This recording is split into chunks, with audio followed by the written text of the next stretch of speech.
Yeah, so what's up? What's happening? Good things? Yeah, good.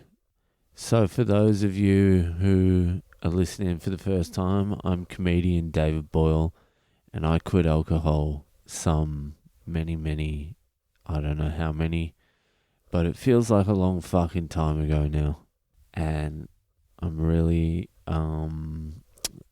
missing it. I really miss it now. There's periods where you're like, no, I don't miss it. I'm in a period where I'm like, I just feel like getting fucked up. Anyway, that's where it's at.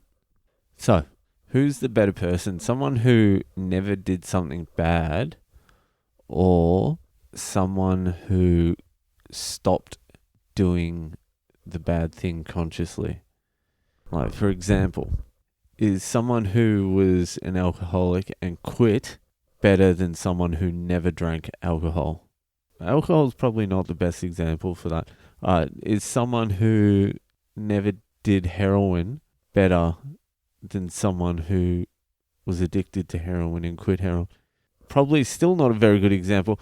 All I know is in those two examples, if you were doing a fucking podcast and you'd never done alcohol or heroin, it'd be a boring fucking podcast.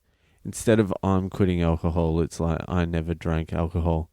Just be like, yeah, today was okay. Went to church, did confession, said my prayers, and then went home and fucked the pastor.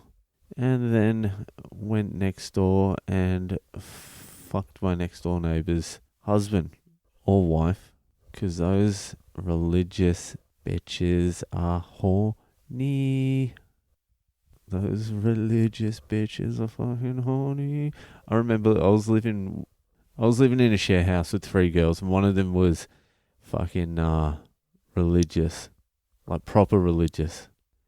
Quite a few years back, when I was pretending to be at university, where I was enrolled at university but never attended any classes.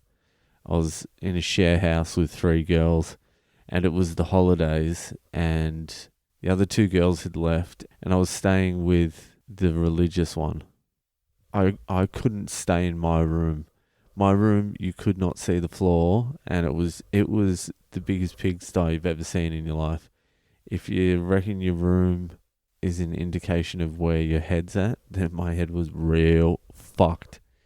Anyway, so I had to stay in one of the girls' rooms that had gone away for the holidays, and the religious girl was there. One of the nights I just went out by myself and drank all night, and this religious fucking girl, this holier than thou Christian girl, knew I was staying in the other girl's room.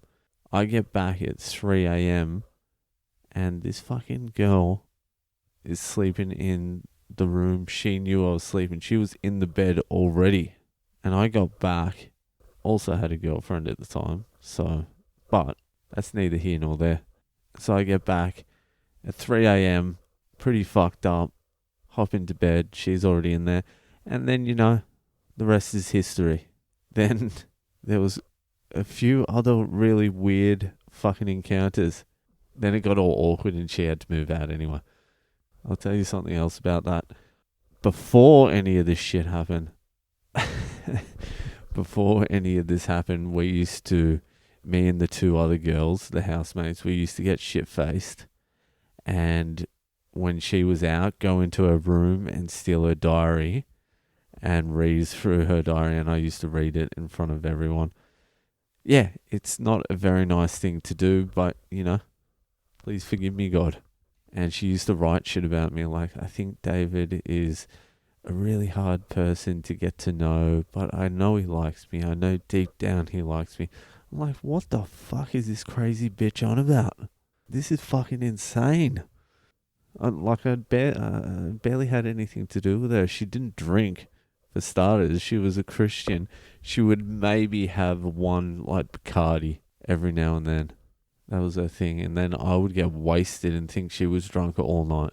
I'm like, fucking hell. This is why you don't read other people's diaries. You get a look into people's heads that you don't necessarily need to know.